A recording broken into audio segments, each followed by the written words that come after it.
How to draw 3/4. Profile.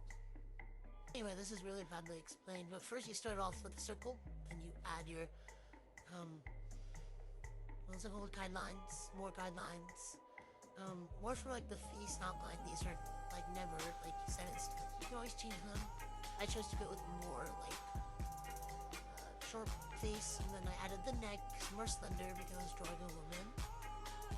And then I had a little guideline for the ear because I think some people find it hard, so it's kind of like almost like an oval almost. You just erase some of it. A little knob on the inside, and then draw another like C, and then another C with a little bump in it. It's more like a weird L, and then like a tree trunk in the middle. That's how I do it. And then shade the rest of your goes. And then more guidelines for the eyebrows, the nose, and then the lips, and then a little bit for the chin to figure out where I'm gonna put it. And then I added a hairline and expanded the head a little bit, just like it looks better. Added eyebrows. I added little guidelines for the eyes to show you how I do the eyebrow. Literally, you can just see a rectangle. They're really unique, so do whatever. And then I added eyes. I'll show. I can do another tutorial if you want me to, but I'm kind of just like sped through that. I do like half circles, and then I would do like a J, like a sideways J for the. I did eyes for this style at least. I added a circle for the nose. Oh, and yeah, it was a little awkward right now, but you can always go back and change it here and show you how to do lips. I do look really simple. I don't like to do too much. Sometimes normally you just do the bottom, like shade the bottom.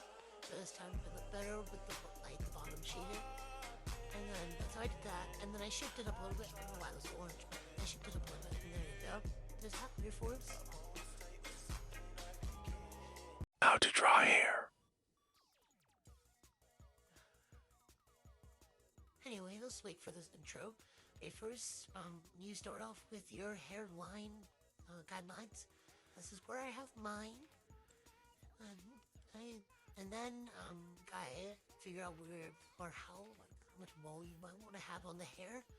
And so I kind of just map that out. And then I start just going crazy. Just add a bunch of lines. That's literally all I do. I just add so many lines that it kind of just looks like hair. Anyway, you'll see that I changed a couple of things as I go through this. Anyway, I kind of just I'm frozen. Anyway, I keep going. And then you guys can't even see. Anyway, I kind of just do like little squiggly lines and hope for the best. Anyway, I go through this and then I clean it up. We're holding it up, okay? And then I don't like it, so but we still clean it up. We clean it up a little bit, and then we'll clean it up more. Look way messier, and so I decide to change it. And so I ended up doing was I just put her hair up in a bun. I felt like it looked better. I'm gonna change how her lips look. 'Cause it looked really weird for a second. Her neck needs to be changed a little bit, but that's how I do hair. It's kind of just nuts. Okay, thanks. Coloring tutorial. Okay, basically this is how I color people and faces. So first you have to grab your markers. My choice was these acrylic grabby dual brush markers, not sponsored by the way. But in my opinion, they are great. Just be aware like the tips fray a lot. Anyway, these are the colors I'm using. This is just for skin tone. I kind of like use a lot of colors. I like to layer a lot. Just add to my style. And then this is the marker pad I'm using. This is the Ohuhu marker pad. I like it because it doesn't bleed and it just holds it really well, which is surprising compared to like Canson and stuff. But I still use Canson. First I start off with blue, kind of like the shadows and everything. And then I do kind of add more pink, adding to the shadows. I think it just adds more color. As I say, I like color and layer a lot. So yeah, you're gonna see that a lot. This is a pinkish tan. I like this one, and I kind of just color everything in with that. And as you can see, kind of pink. And so I go over with some highlights with this like whitish green. I like it because it's not like completely white, and so it adds another tone to it. Tint tone. Not using that right. I've colored the hair, then I use this lighter skin tone. I use this and then some other one. Makes it paler, makes it a little bit like look better in my opinion. And then what do I do after this? Let's see. Oh, I use this red.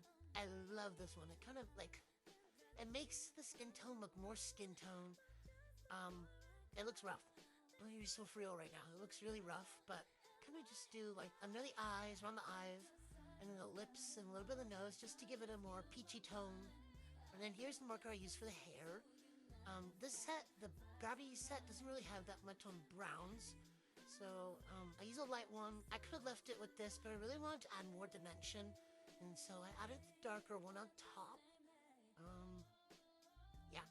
And so that's what it looks like that.